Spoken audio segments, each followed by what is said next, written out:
السلام علیکم فرینډ. نن به زه تاسو ته یو داسې اپلیکیشن باره کې وایم چې هغې نه تاسو هر قسمه کار اخیستلی شئ. نو ملګرو، اول مو که زما د چینل سبسکرایب کړي نه وي نو بیخي سبسکرایب کوئ ما، او که بیلاین پر مو پریس کړي نه وي چې وکړئ پریس نه کوئ، ځکه چې تاسو به په ایم بي په ولګي. نو راځئ ویډیو شروع کوو. نو دا هغه اپلیکیشن دی چې کوم ما تاسو ته وښیي چې دغه اپلیکیشن دی چې دې کې تاسو هر قسمه کار کولی شئ. ډېر په اسانۍ سره هر قسمه لوګو پکې جوړولی شئ. راځئ چې دا اپلیکیشن وګورو. نو ملګرو، دا اپلیکیشن اوپن شو، اوس لږ نیټ سلو دی. نو په دې کې زه تاسو ته ښایم چې څنګه کار پکې کوي، لکه چې څه شي فایده ته ځینې اخلي. ډېر کارونه دي چې هغه ته پکې کولی شئ.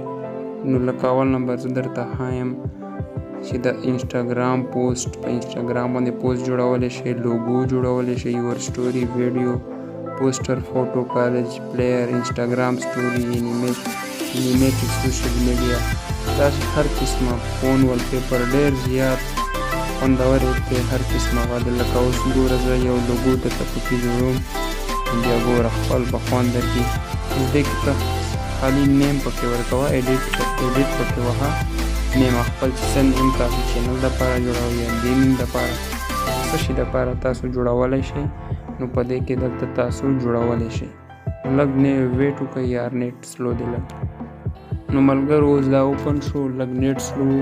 نو تاسو به داسې وکړئ چې په د لیکایي باندې به پریس وکړئ، یو بار به ټچ کوئ. نو دې کې تاسو چې څه قسم لیکئ خپل ځان دپاره لوګو پکې جوړولی شئ. لکه زه اوس خالي نیم پکې ورکوم، بس سیم دا مې نیم پکې ورکړو. لاندې ګیمینګ په ځای ته بل څه لیکلی شئ چې څه پکې لیکئ.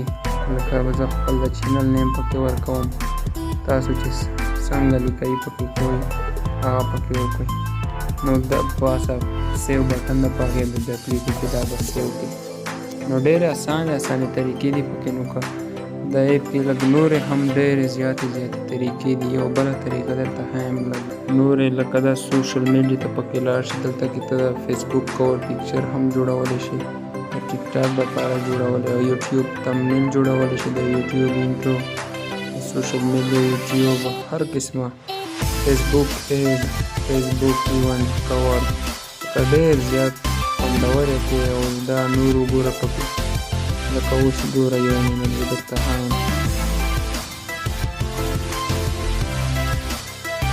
اوس دا یو پکچر دی که نه. نو وګورئ لکه دلته تاسو دا اوس په د پکچر باندې چې کلیک وکړئ، ریپلیس باندې کلیک وکړئ، دلته چې تاسو څه قسم، نو دلته تاسو خپل څه قسم پکچر وي هغه پکې ورکولی شئ. لکه دا وګوره اوس دا پکې کراپ کوئ. لکه ډېر اسان اپلیکیشن دی. او دلته په د لیکایي باندې کلیک وکړئ چې دا شي څه قسم لیکایي کوئ، نو هغه تاسو نور بیا خپل استعمالولی شئ. دا وګورئ ډېر اسان اپلیکیشن. د دې اپلیکیشن ډاونلوډ کولو اسانه طریقه د پلی سټور ته به لاړ شئ. پلی سټور ته لاړ شئ، نو سرچ به کړئ د اپلیکیشن CANVA کینوا اپلیکیشن نامې دی. نو دا به ډایرکټ تاسو ډاونلوډ کړئ او بس نور یې به یوز کوئ. نو دغه اپلیکیشن دی چې کوم تاسو ته ما وښود. نو ویډیو مو که خوښه شوې چینل د سبسکرایب کړئ او بیل آیکن خامخا پریس کړئ.